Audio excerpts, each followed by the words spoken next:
Hey, I was just catching up with a little work out here on the farm. This new portable pressure sandblaster is just what I need for about 1,000,000 chores. I use it before I paint equipment or before I weld. My friends use theirs for cleaning brickwork and for auto repair. I even have an artist friend who uses hers to etch glass. We've all mastered the basic skills to be really good at blasting. It doesn't take long to go from don't know to pro. It's just a matter of practice. Practice and about a half hour to get set up. Here's what you'll find in your box. The heart of the system is the pressure tank, ASME rated for 125 pounds.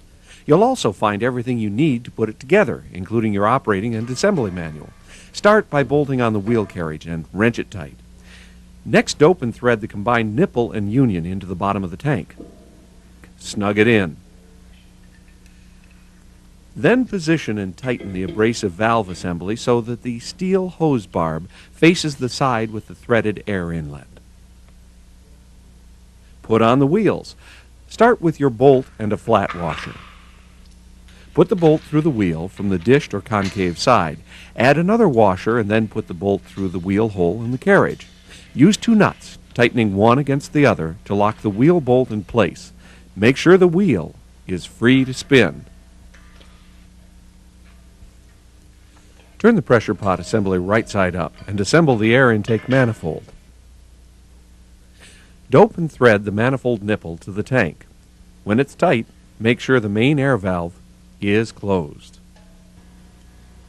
Grab the short hose and position 2 small hose clamps. Push the hose over the brass hose barb at the bottom of the manifold. Wrap the hose around the back of the tank to the other brass barb. Secure both hose clamps, and we mean tight. Then dope and thread the air gauge to the manifold and tighten it with a wrench. Slide the large clamp onto the reinforced abrasive hose. Attach the hose to the steel hose barb at the bottom of the tank and position and snug up the clamp. Make sure the hose clamps are tight. Remember, this sandblaster operates under high pressure. Moving to the other end of the hose, use an Allen wrench to adjust the rubber shutoff pad. Make sure it covers the entire nozzle opening so that it will completely block the abrasive stream. The pressure sandblaster is now completely assembled. All that remains is to put together your protective gear. Start with the hard hat and the hood. The hood is equipped with 2 air vents and a window. Slide the window out from the inside of the hood. Peel off the protective coating from both sides and reposition the window in the hood. Now we're ready to put air to the blaster. But before you do, check again to make sure the air inlet valve is in the off position. A quick disconnect is a great idea as long as the inside diameter is no smaller than 3/8 inch. The typical small disconnect will not allow enough airflow for efficient blasting.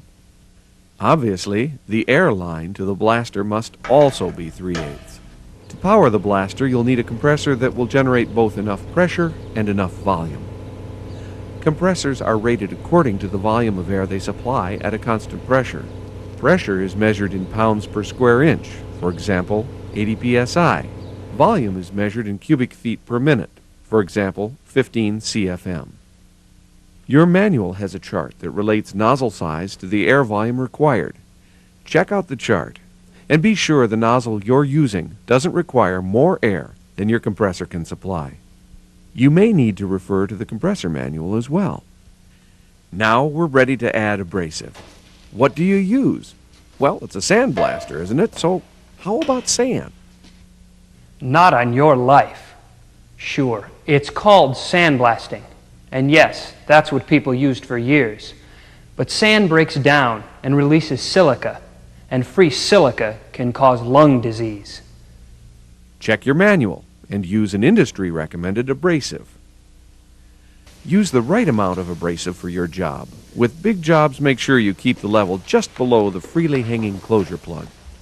Shake the plunger to knock off any abrasive that remains on the plug seal. Protect yourself when you blast.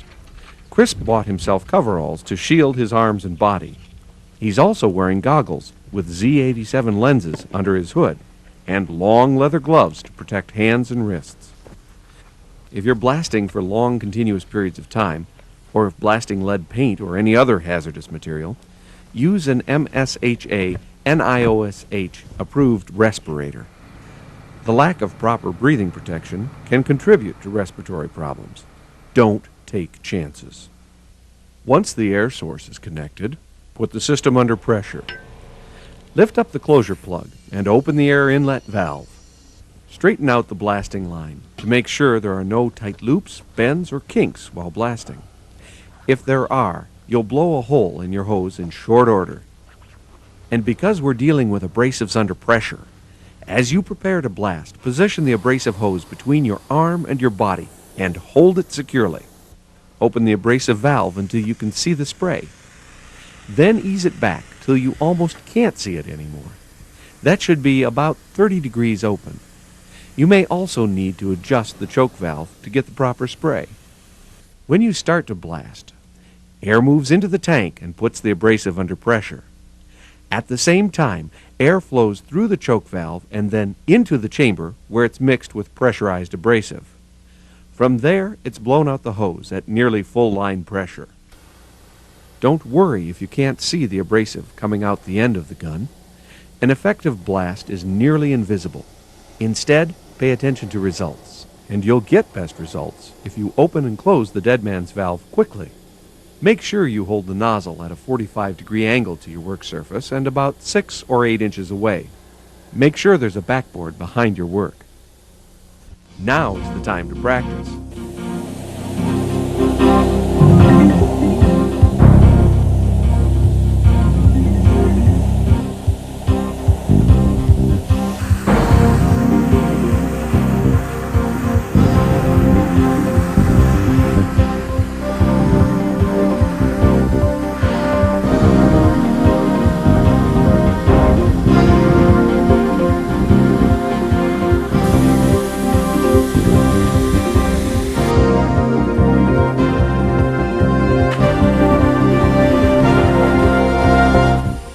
When you stop, even if it's just for a few minutes, depressurize the tank. Here's how. Shut off the air supply at the air inlet valve and pull the pressure relief valve. When the closure plug drops, the system's no longer under pressure. Now you can answer the phone or go out back to get your next piece to blast. Under no circumstances do you want to leave the system under pressure and unattended. Never. And while we're talking about common sense, don't point the gun at anybody. It's like a loaded weapon. And never drop the nozzle. It can fracture, and you'd have an out-of-control situation. When you're finished blasting, loosen the bottom plug and empty the abrasive from the tank. Store it in a sealed container.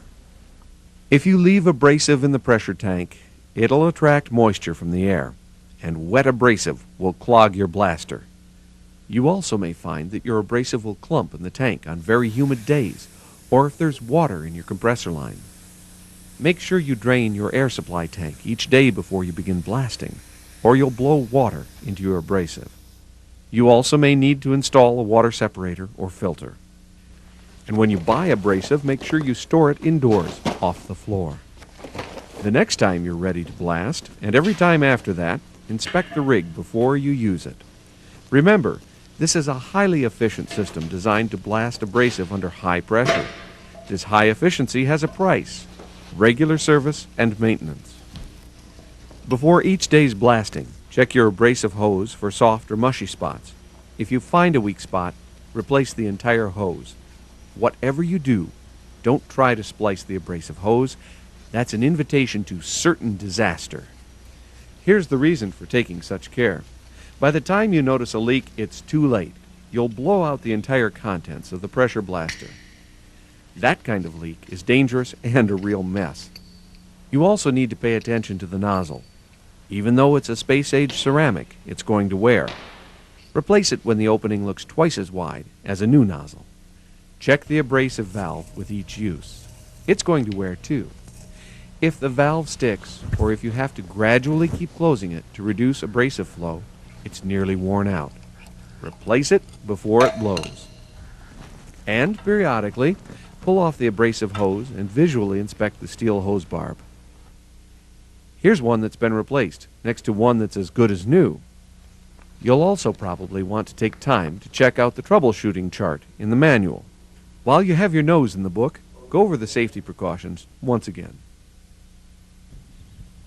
So go ahead, get blasting. Our portable pressure sandblasters can whittle just about any project down to size. Well, maybe not that big, but we come close. Reliable, versatile, Econoline.